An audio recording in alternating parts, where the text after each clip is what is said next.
So we talked about z-scores yesterday, and we talked about shifting and rescaling data. So if you think about the z-score formula, right, you're subtracting the mean, so you're shifting, and then you're dividing by the standard deviation, so you're rescaling, right? So when you do that, you're shifting the mean to 0, since you're subtracting the mean from every single data point. So you're shifting the mean to be 0, and the standard deviations all become 1, so 1 standard deviation above the mean, 1 standard deviation below the mean, right?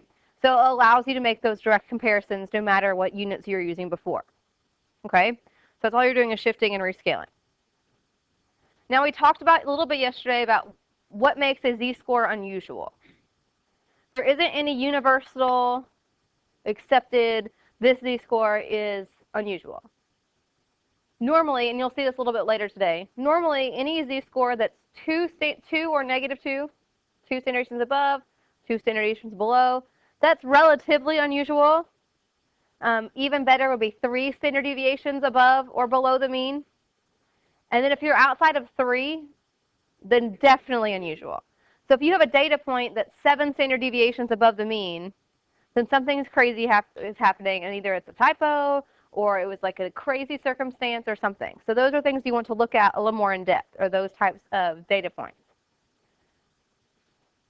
I'm saying this because I think on at least one, if not 2 of the homework questions tonight, it's going to ask you what would be an unusual height for blah, blah, blah, whatever the context is, right?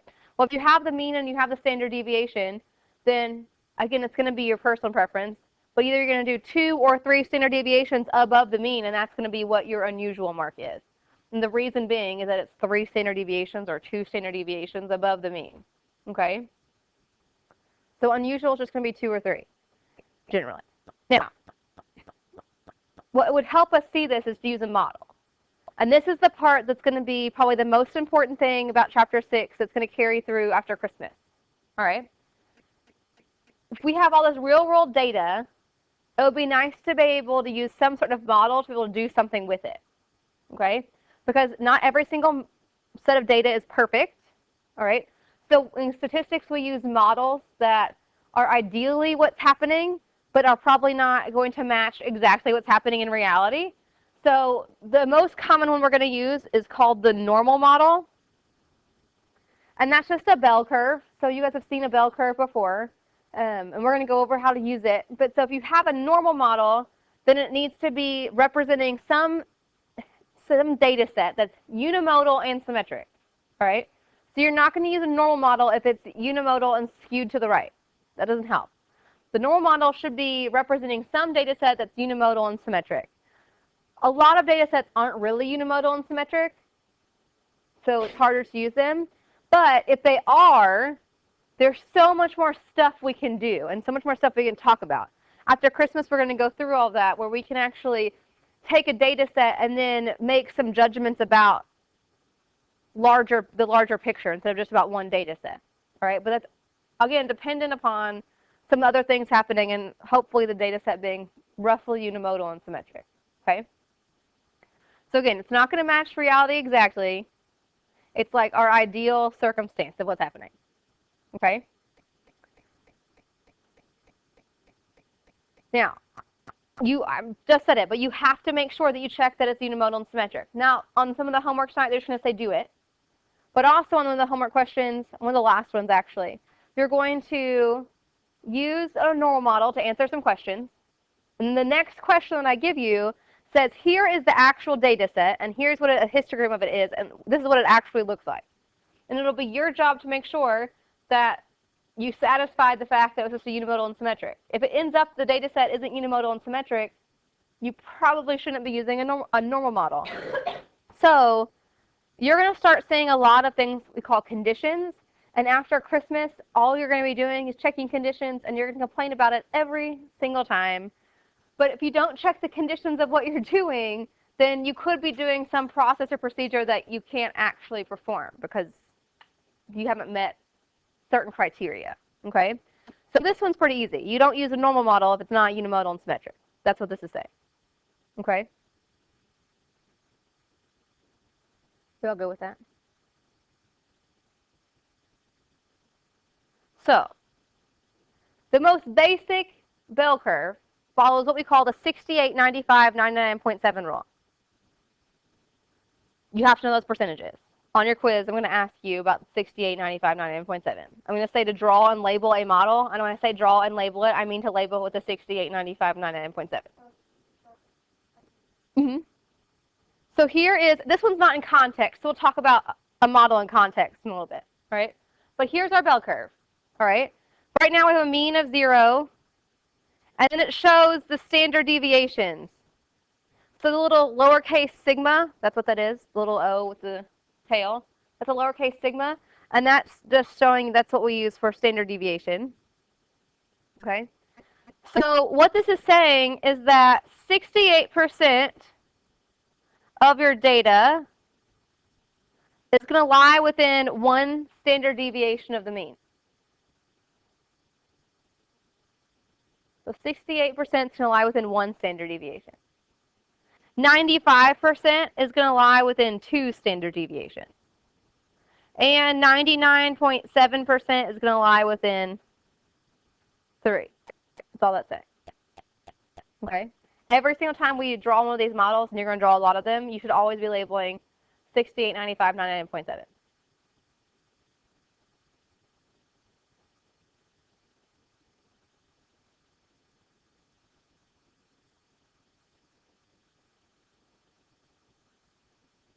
I know it doesn't make much sense without context. We're going to do some problems with context. But generally, we have our mean, whatever our mean is of the problem. And then we know the standard deviation, and so we count out to each side to figure out what our standard deviation boundaries are.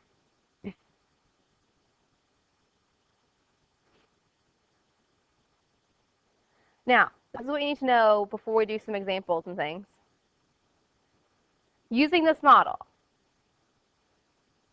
Tonight's homework is just going to be using this model. So everything's going to be based off of 68, 95, 99.7. Here's what you need to know. The entire model, from start to finish, is 100%. Right? You have 100% of your data represented. Now, I know that 3 standard deviations is 99.7, right? So there's still these little areas outside of 3 standard deviations, right, that accounts for that 0.3% extra, right?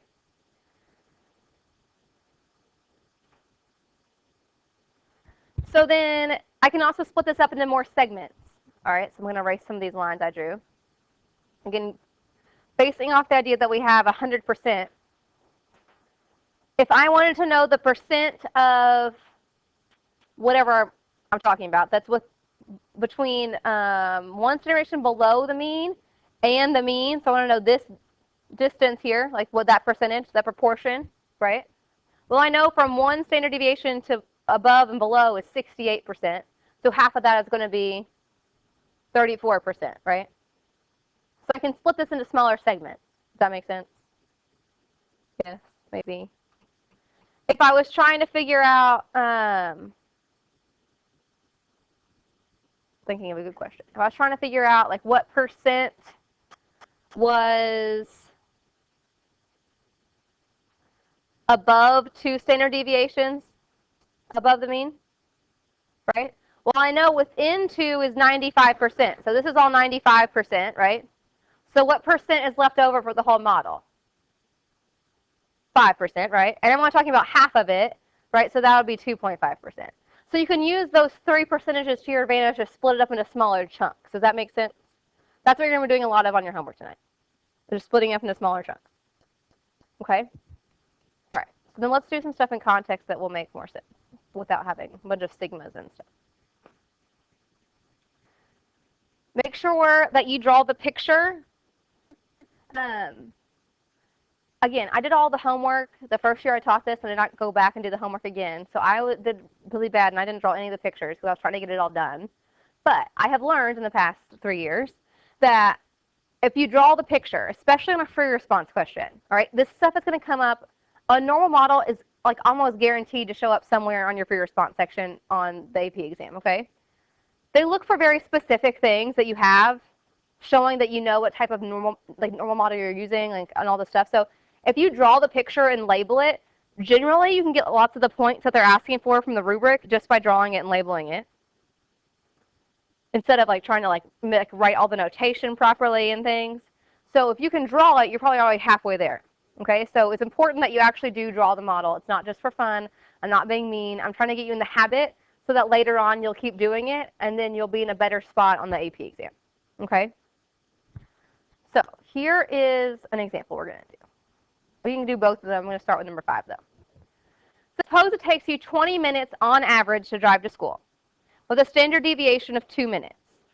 And suppose a normal model is appropriate for the distributions of driving times. And it's going to ask us some questions about what percent of the time or how often some things are going to happen. Well, in order to see that, I need to draw the model first. All right, so to draw the model, I've got a number line. I put the mean in the middle, so it's at 20 minutes on average. And then I use my standard deviation to start counting out, right? So I go 3 standard deviations above and 3 standard deviations below. So I have 22 minutes, 24 minutes, 26 minutes, and 18, 16, 14. We want to label that, put that in context, so we'll call that drive time. Then minutes, to make sure you're labeling. And then I'm really, really bad at drawing bell curves, so bear with me.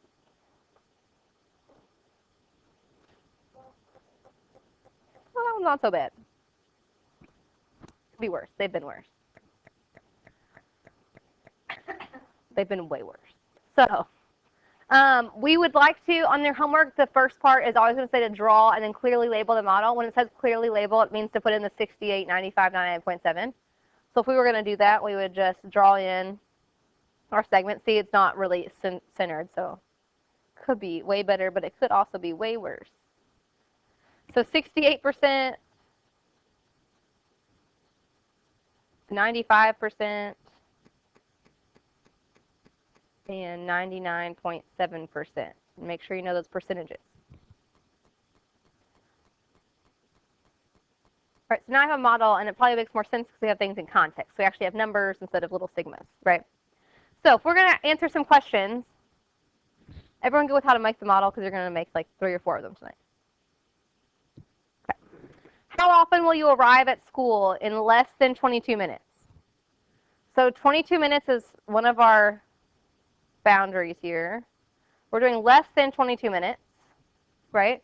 So I don't know the percent of the time that we're going to be less than 22. There is not one right way to get this answer. All right, there's multiple ways you could chunk up the percentages and figure things out.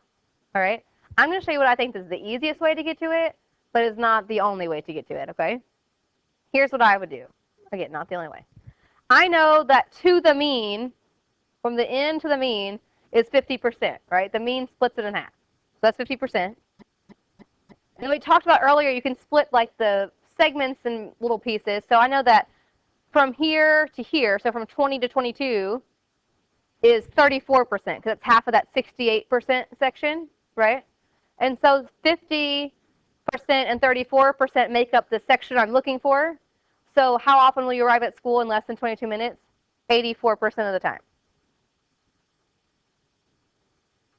So that's, again, one way to do it. I thought that was the easiest way to do it. The mean to the end is the 50%, and then I had that one extra section I could figure out. Does that make sense? You're fine. Mm-hmm. Mm-hmm. Yes. Yes. Yeah, if you have the mean and standard deviation, you can make one of these. Again, assuming you're using unimodal and symmetric data. Everyone know where I got 84 from? Yeah? Okay.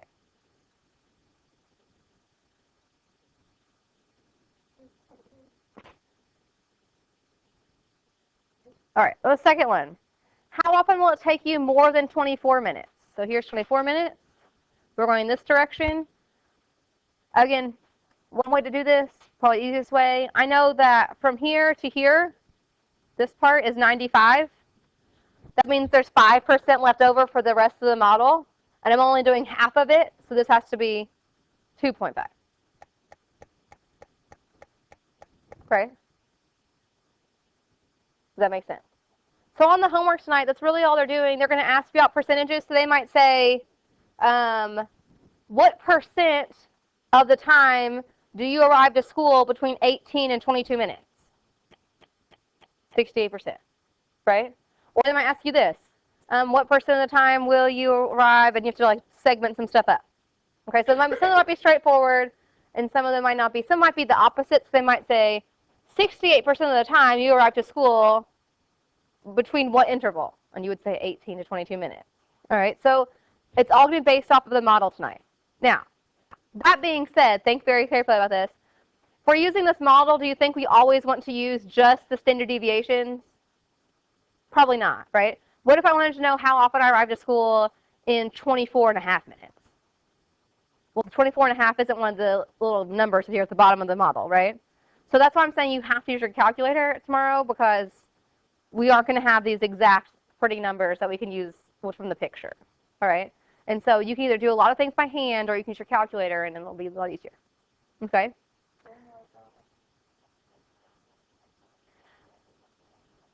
On C, do you think the distribution of your driving times is unimodal and symmetric? Yes. What's more likely for if you have a mean driving time, sure, but is it more likely that you arrive to school later than that or faster than that? What's more likely?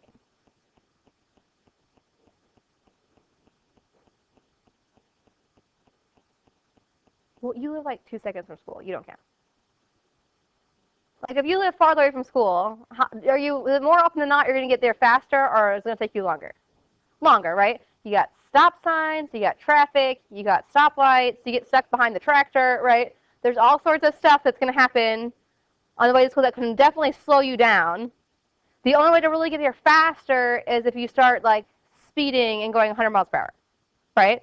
So do you think that your distribution of driving times is really unimodal and symmetric?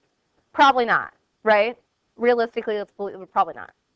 So if it wasn't unimodal and symmetric, then how accurate do you think the predictions were in A and B?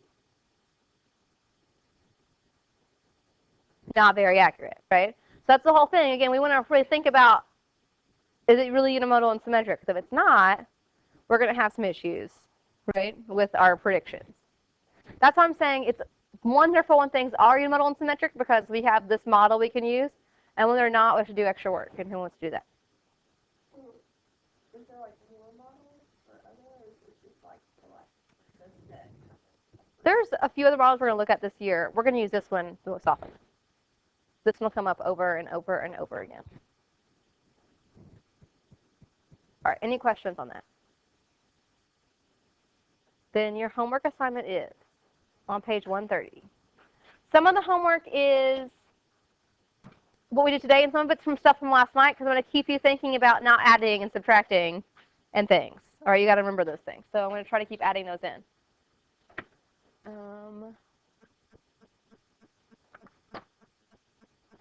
17 to 21 odd. 24 to 29, and 31. Oh, on one of the questions towards the end, it uses this notation.